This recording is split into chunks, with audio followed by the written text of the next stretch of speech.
Salut tout le monde, bienvenue sur la chaîne. Aujourd'hui, nous avons une nouvelle qui fait beaucoup parler. Trump a reçu un sérieux avertissement d'un juge fédéral qui n'a pas mâché ses mots. C'était un vrai réveil pour l'ancien président. Si vous voulez rester au courant de toutes les nouvelles importantes comme celle-ci, n'oubliez pas de vous abonner à notre chaîne et d'activer la cloche de notification. Comme ça, vous ne ratez aucune de nos vidéos. Passons aux détails de cette histoire qui fait sensation.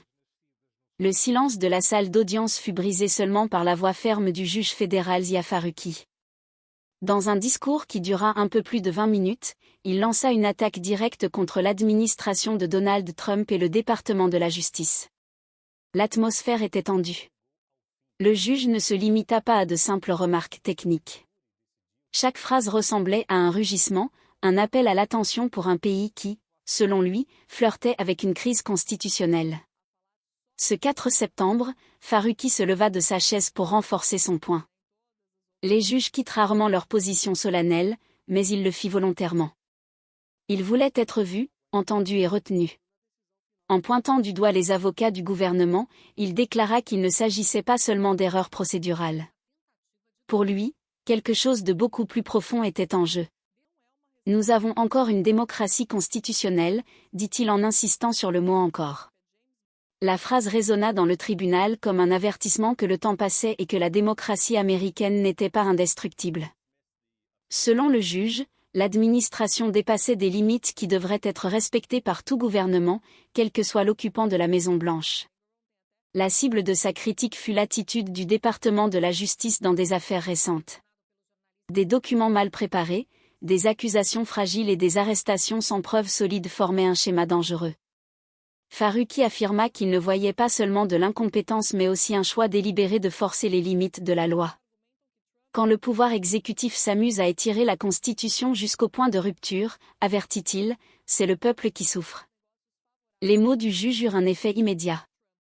Les journalistes présents coururent pour transmettre ces déclarations à leur rédaction. En quelques minutes, des titres apparurent dans les journaux et sur les sites d'information. Un juge fédéral accuse l'administration Trump de créer une crise constitutionnelle. Le discours de Faruqi se répandit comme un feu de paille, ravivant des débats qui divisaient déjà le pays. Trump, de son côté, réagit de manière prévisible. Dans une publication sur les réseaux sociaux, il qualifia le juge d'activiste judiciaire et affirma que le gouvernement était plus fort que jamais. Ses partisans applaudirent sa réponse tandis que ses critiques soulignèrent que, en ignorant les avertissements d'une autorité judiciaire, le président montrait du mépris pour la séparation des pouvoirs. Au Congrès, le discours de Faruqi trouva un écho. Les sénateurs démocrates citèrent ses paroles pour demander des enquêtes sur les abus de l'administration. Les parlementaires républicains, eux, tentèrent de minimiser l'épisode en affirmant que le juge avait exagéré. Mais au-delà des querelles partisanes, la population se retrouva face à une question gênante. Jusqu'où irait ce conflit entre les tribunaux et la Maison-Blanche pendant que les couloirs politiques s'enflammaient, la scène du tribunal résonnait encore. Faruqi n'avait pas seulement parlé, il avait rendu clair que le pouvoir judiciaire ne serait pas complice d'abus. Et bien qu'il ait clos la séance, il n'offrit pas de solution miracle.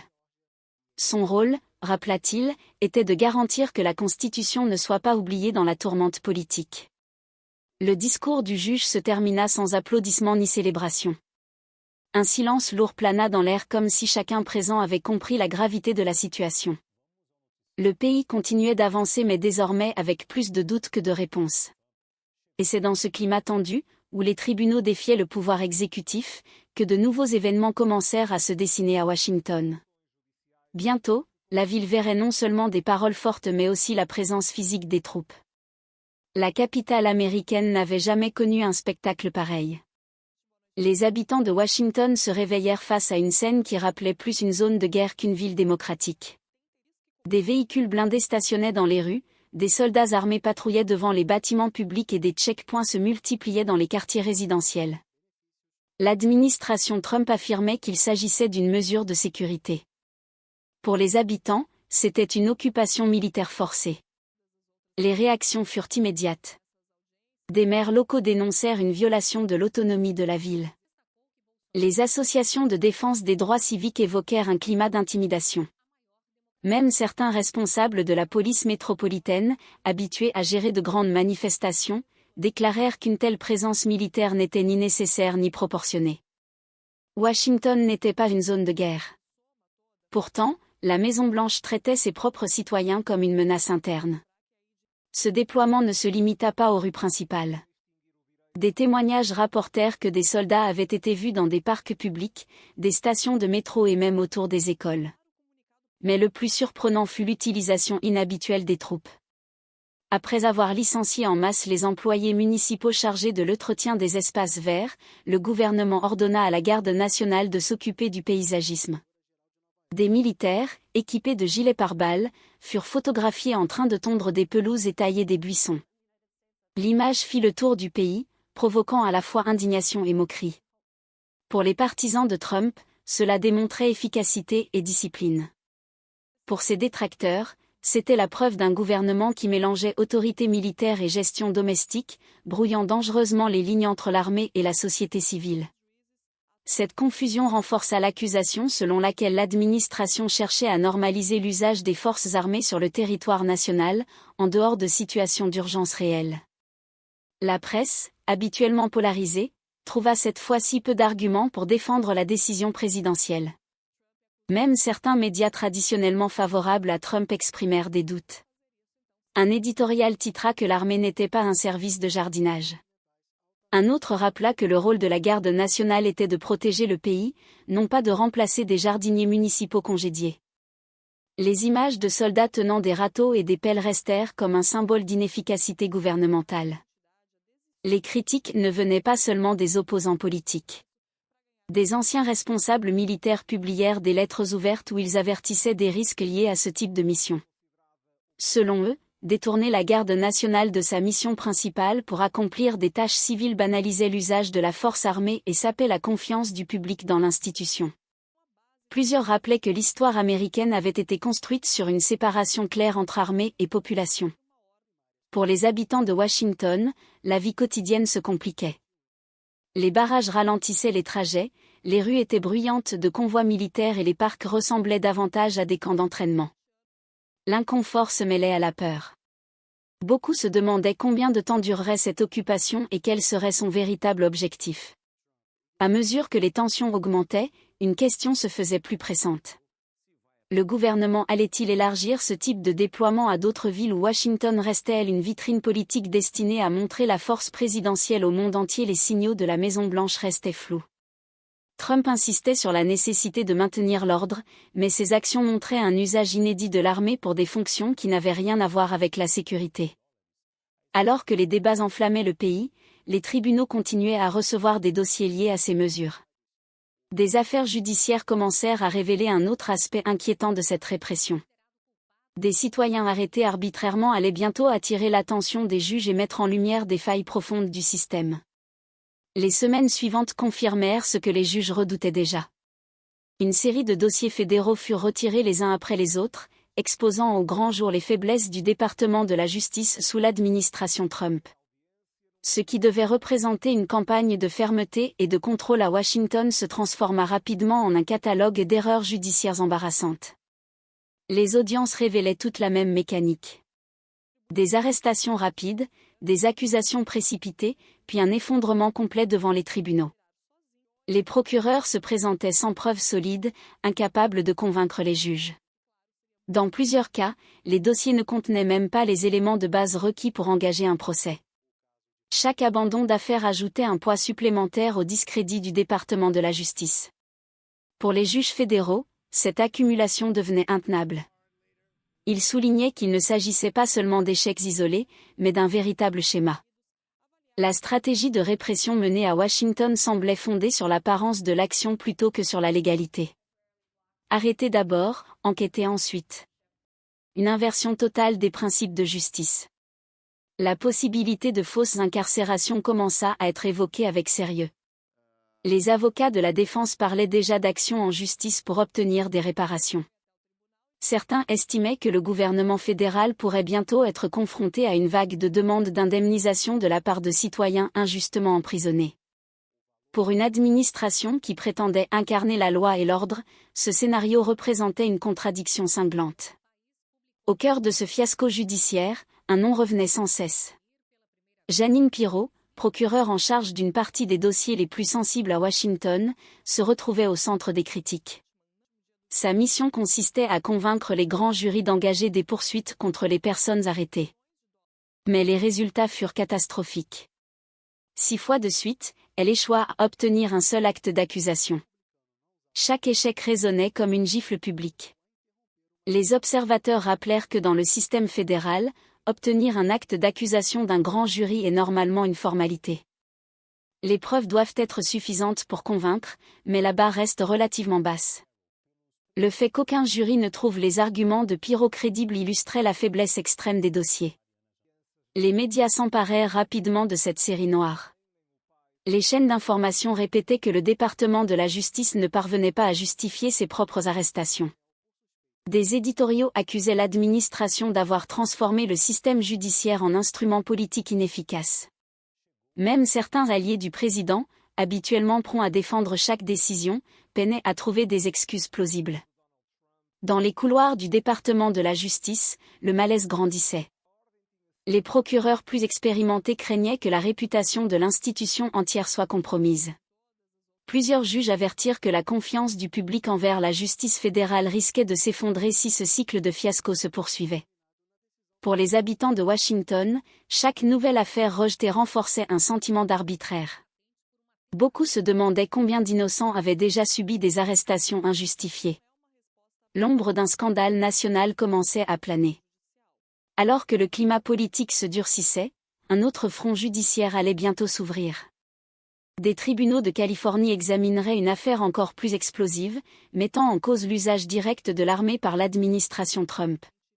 Cette fois, il ne s'agissait plus seulement d'erreurs de procédure, mais d'accusations de violations constitutionnelles.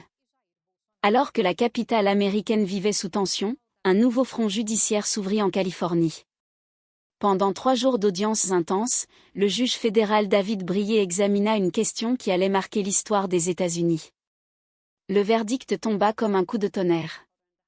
Selon sa décision, l'administration Trump avait violé le Post Comitatus Act de 1878, une loi vieille de près d'un siècle et demi, qui interdit l'usage de l'armée fédérale contre les citoyens américains. C'était une première dans l'histoire du pays. Jamais auparavant un président en exercice n'avait été reconnu coupable d'avoir franchi cette ligne rouge.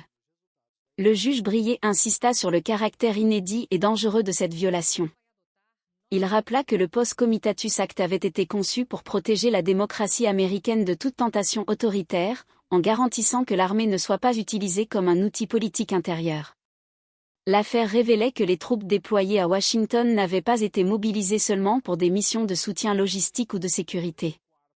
Elles avaient reçu des ordres directs qui les plaçaient en confrontation avec des citoyens américains. Pour le juge, cela constituait un abus flagrant de pouvoir exécutif. Mais la violation de la loi ne s'arrêtait pas là. Le tribunal examina également les efforts de la Maison-Blanche pour mettre en place une force de police fédérale permanente, indépendante des structures existantes et contrôlée directement par le président. Le juge conclut que ce projet était inconstitutionnel, car il concentrait des pouvoirs policiers et militaires entre les mains de l'exécutif, sans contrepoids ni supervision. Les réactions furent immédiates. Les défenseurs des libertés civiles saluèrent la décision comme une victoire majeure pour l'état de droit. Des experts constitutionnels soulignèrent que cette affaire établissait un précédent essentiel. Jamais plus un président ne pourrait prétendre ignorer les limites imposées par le Post Comitatus Act sans craindre des conséquences judiciaires. À Washington, cependant, l'atmosphère restait tendue. Le procureur de district élu, représentant la population locale, déposa une plainte supplémentaire contre l'administration pour occupation militaire involontaire de la ville. Selon lui, le déploiement des troupes constituait une atteinte directe à l'autonomie de Washington et à la sécurité de ses habitants. Ce geste renforça encore la confrontation entre autorités locales et gouvernement fédéral. Trump réagit comme à son habitude, minimisant la portée de la décision judiciaire. Il affirma que les juges cherchaient à affaiblir son autorité et que l'armée avait été utilisée uniquement pour garantir l'ordre. Mais les documents présentés au procès démontraient le contraire. Les ordres signés par la Maison-Blanche indiquaient clairement que les troupes devaient intervenir dans des situations qui relevaient normalement de la police civile. Les médias se saisirent de cette affaire explosive. Les images de soldats armés patrouillant dans les rues de Washington furent diffusées à côté de gros titres accusant Trump d'avoir franchi une barrière constitutionnelle. Les débats télévisés tournaient autour d'une question centrale. Un président pouvait-il encore gouverner efficacement après avoir été reconnu coupable d'une telle violation alors que le pays s'interrogeait? Les juges continuaient d'examiner d'autres plaintes liées à l'usage des forces armées. La question de la légalité des décisions présidentielles se mêlait désormais à un problème plus large de cohérence nationale. Car si Washington était occupée, pourquoi d'autres villes souffrant de niveaux de criminalité plus élevés ne bénéficiaient-elles pas de la même attention militaire? Cette contradiction allait ouvrir un nouveau chapitre, révélant les incohérences profondes dans l'application des politiques de sécurité de l'administration. Alors que la décision du juge Breyer secouait le pays, une autre question commençait à émerger. Pourquoi Washington bénéficiait-elle d'un déploiement massif de troupes alors que d'autres villes américaines, plus dangereuses selon les statistiques criminelles, restaient sans renfort militaire? Aucun argument cohérent ne semblait justifier une telle disparité. Les chiffres parlaient d'eux-mêmes. Memphis, dans le Tennessee, figurait régulièrement parmi les villes les plus violentes du pays. Les taux d'homicide y dépassaient largement ceux de Washington. Pourtant, aucune unité de la garde nationale n'avait été envoyée pour soutenir la police locale. Les habitants de Memphis continuaient à vivre sous la menace quotidienne du crime, sans intervention fédérale. La même situation se retrouvait à Little Rock, en Arkansas. Cette ville, connue pour ses problèmes de violence urbaine, n'avait pas reçu le moindre renfort militaire. Pendant ce temps, les rues de Washington étaient saturées de soldats, au point que certains quartiers ressemblaient davantage à des zones occupées qu'à des communautés civiles. Un autre exemple frappant venait de Shreveport, en Louisiane. Les statistiques montraient un taux de criminalité encore plus élevé que celui de la capitale fédérale. Malgré cela, aucune mesure exceptionnelle n'avait été prise. Les forces de l'ordre local restaient seules pour affronter une criminalité persistante, tandis que la Maison-Blanche concentrait ses efforts sur Washington. Cette disparité nourrissait les critiques. De nombreux analystes dénonçaient un usage politique de la garde nationale. Plutôt que de répondre aux besoins réels de sécurité publique, les troupes semblaient être utilisées pour renforcer l'image du président dans la capitale. Washington, symbole du pouvoir américain, devenait une vitrine militaire destinée à impressionner l'opinion publique et à intimider les opposants. Les médias commencèrent à comparer les statistiques criminelles entre ces différentes villes. Les contrastes étaient trop évidents pour être ignorés. Les éditoriaux parlaient d'une stratégie incohérente, voire arbitraire. Certains journalistes affirmaient que le président utilisait la sécurité nationale comme un outil de communication politique, détournant des ressources militaires pour servir son agenda personnel. Les habitants de Washington ressentaient eux-mêmes cette ambiguïté. Si certains se disaient rassurés par la présence visible des soldats, beaucoup d'autres percevaient cette occupation comme inutile et intrusive. L'impression que la ville servait de théâtre politique grandissait chaque jour. Les commerces locaux souffraient de la militarisation excessive, les touristes se faisaient rares, et la vie quotidienne était marquée par un climat de tension permanente. Dans les couloirs du Congrès, les critiques montaient également. Des élus réclamaient des explications officielles sur les critères utilisés pour justifier l'envoi de troupes dans certaines villes et pas dans d'autres. Les réponses fournies par l'administration restaient vagues, évoquant une nécessité stratégique sans jamais donner de chiffres concrets. Les juges, déjà préoccupés par les violations constitutionnelles, observaient cette situation avec attention. Certains craignaient que la sélectivité de ces déploiements ne renforce l'idée d'un pouvoir exécutif agissant de manière arbitraire, sans respect pour l'égalité des citoyens devant la loi. Au fil des semaines, la question de l'usage politique des troupes devint centrale dans le débat national. Les voix critiques rappelaient que l'armée ne devait jamais servir d'instrument partisan. Pourtant, tout indiquait que c'était précisément ce qui se produisait. Alors que les incohérences de la politique intérieure s'accumulaient, une autre dimension de la présidence Trump commençait à attirer l'attention. Les choix en matière de politique étrangère révélaient des contrastes tout aussi saisissants et nourrissaient un nouveau cycle de critiques. Alors que la présence militaire à Washington continuait de susciter des débats, un autre sujet prenait de l'ampleur. Les observateurs de la scène internationale commencèrent à souligner une incohérence troublante dans la manière dont l'administration Trump gérait ses priorités. Le contraste entre la fermeté affichée envers certains territoires proches et la tolérance marquée envers d'autres puissances étrangères était de plus en plus difficile à ignorer. À l'intérieur du pays, Trump traitait Washington comme une zone rebelle. Les déploiements militaires, les contrôles et l'occupation permanente donnaient à la capitale des allures de ville sous siège. Dans le même temps, ses relations avec certains alliés traditionnels comme le Canada ou même le Groenland prenaient un ton étonnamment hostile.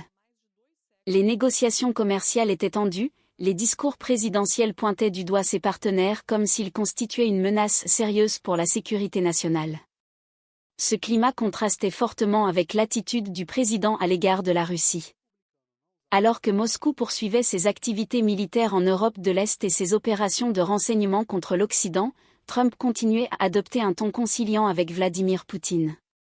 Cette différence de traitement surprenait jusque dans les rangs républicains. Des sénateurs conservateurs s'inquiétaient ouvertement de voir le président plus dur avec Chicago, une ville américaine, qu'avec le Kremlin. Les critiques ne tardèrent pas à s'intensifier. Les analystes de politique étrangère rappelaient que l'efficacité diplomatique dépend d'une hiérarchie claire des priorités. Or, dans le cas de l'administration Trump, cette hiérarchie semblait inversée. Les alliés historiques subissaient des attaques verbales et des pressions économiques, tandis que les adversaires stratégiques bénéficiaient d'une indulgence inhabituelle. Dans les journaux, les éditorialistes soulignaient le paradoxe. Comment justifier qu'une capitale américaine soit militarisée au point de ressembler à une zone occupée, alors qu'aucune mesure équivalente n'était adoptée face à des puissances étrangères capables de menacer directement la sécurité des États-Unis? Les caricatures publiées dans la presse représentaient Washington encerclé de soldats, tandis que Poutine apparaissait en arrière-plan avec un sourire satisfait. Les habitants de Washington eux-mêmes commençaient à percevoir cette politique comme une humiliation. Être traités plus sévèrement que des adversaires internationaux semblait absurde et injuste. Dans les cafés et les marchés de la ville, les conversations revenaient sans cesse sur ce contraste. L'idée que le président utilisait sa propre capitale comme terrain d'expérimentation politique gagnait du terrain. Au Congrès, les commissions de politique étrangère convoquèrent plusieurs responsables de l'administration pour demander des explications. Les réponses données furent vagues, évoquant des stratégies complexes et des calculs de sécurité nationale. Mais les parlementaires, républicains comme démocrates, restaient insatisfaits. Pour beaucoup, il devenait évident que la politique étrangère de Trump manquait de cohérence et de vision à long terme. Les critiques les plus sévères avertissaient d'un danger réel. En concentrant ses forces sur des ennemis intérieurs imaginaires, l'administration risquait de négliger les menaces extérieures bien réelles. Cette inversion des priorités affaiblissait la position internationale des États-Unis et donnait à leurs adversaires l'opportunité de gagner du terrain. Au fur et à mesure que ces débats se multipliaient, une inquiétude grandissait dans tout le pays. La militarisation de la capitale et la diplomatie erratique dessinaient l'image d'un gouvernement prêt à sacrifier la stabilité démocratique pour consolider son pouvoir immédiat. Les juges, le Congrès, les médias et la population observaient avec appréhension la direction prise par la présidence. Et alors que l'automne avançait, une certitude s'imposait. Les tensions intérieures et extérieures allaient continuer à s'entremêler, promettant de nouveaux affrontements politiques et judiciaires. L'histoire ne faisait que commencer. Alors que les critiques contre la politique étrangère de l'administration Trump résonnaient dans les médias, une nouvelle étape de confrontation s'ouvrit entre le pouvoir judiciaire et la Maison-Blanche. Les tribunaux fédéraux, déjà saturés par les affaires liées à Washington, commencèrent à recevoir des plaintes provenant de différentes régions du pays. Cette fois, il ne s'agissait plus seulement de cas individuels, mais de contestations collectives visant directement les décisions présidentielles. Des associations de juristes, des syndicats et même des groupes religieux déposèrent des recours pour dénoncer ce qu'ils appelaient un glissement vers un exécutif incontrôlé. Les arguments invoquaient des violations répétées de la Constitution, depuis l'usage illégal de l'armée jusqu'aux mesures discriminatoires prises par les forces de sécurité. Les juges, déjà sensibilisés par les échecs du département de la justice, accueillirent ces dossiers avec une attention particulière. À Washington, les relations entre le département de la justice et les tribunaux se détérioraient rapidement. Plusieurs magistrats accusèrent les procureurs fédéraux de tenter de contourner leurs décisions. Certains dossiers rejetés revenaient sous de nouvelles formes, comme si l'administration cherchait à imposer ses volontés par la répétition. Cette stratégie irrita profondément les juges, qui y voyaient un manque de respect flagrant pour l'indépendance judiciaire. Dans ce climat tendu, une réunion d'urgence fut convoquée entre magistrats et responsables juridiques du Congrès. L'objectif était d'évaluer les risques d'une crise institutionnelle. Plusieurs sénateurs, inquiets, évoquèrent la possibilité d'une paralysie complète du système si l'exécutif continuait à défier ouvertement les tribunaux. Des experts rappelèrent que l'équilibre des pouvoirs constituait le socle de la démocratie américaine. Si cet équilibre se rompait, les conséquences pourraient être irréversibles. Trump, fidèle à son style combatif, répondit par une série de déclarations publiques. Il affirma que les juges faisaient partie d'un système corrompu qui cherchait à l'affaiblir. Dans ses discours, il présentait la justice non pas comme un contre-pouvoir légitime, mais comme un obstacle à la volonté du peuple qu'il prétendait représenter. Ses propos accentuèrent la fracture entre institutions. Les médias rapportaient chaque étape de ce bras de fer. Les chaînes d'information organisaient des débats en continu sur les implications de cette confrontation. Certains analystes parlaient déjà d'une crise constitutionnelle ouverte. D'autres mettaient en garde contre le risque d'une escalade menant à un blocage institutionnel comparable aux crises historiques du XIXe siècle. Pendant ce temps, la vie quotidienne des citoyens se compliquait. Les manifestations contre la présence militaire à Washington se multipliaient, souvent réprimées par des forces de sécurité renforcées. Les habitants craignaient que chaque rassemblement pacifique puisse se transformer en confrontation violente. Le climat de méfiance entre population et autorités atteignait un niveau inédit. Les juges, conscients de leur rôle historique, redoublaient d'efforts pour rappeler que la Constitution restait le cadre suprême. Plusieurs décisions marquantes confirmèrent la suspension de mesures prises par l'administration. Mais chaque victoire judiciaire semblait immédiatement contestée par de nouvelles initiatives présidentielles. Le cycle paraissait sans fin. Alors que l'hiver approchait, une question cruciale restait en suspens. Les institutions américaines parviendraient-elles à contenir cette escalade ou le pays glissait-il vers une confrontation encore plus grave? La scène était prête pour de nouveaux affrontements où justice, politique et société allaient se croiser dans un climat d'incertitude grandissante. Et alors les amis, qu'est-ce que vous pensez de cette histoire? Trump a vraiment reçu une dure leçon de ce juge fédéral. Laissez-nous vos commentaires avec votre opinion sur cette situation. Vous pensez que ça va changer quelque chose? Nous voulons savoir ce que vous en pensez. Si vous avez aimé la vidéo, n'oubliez pas de mettre un like, de vous abonner à la chaîne si ce n'est pas encore fait, et d'activer la petite cloche de notification pour ne rater aucune nouveauté. Merci beaucoup de nous avoir regardés jusqu'à la fin. On se retrouve dans la prochaine vidéo avec encore plus d'actualités brûlantes comme celle-ci. Salut les amis, à bientôt.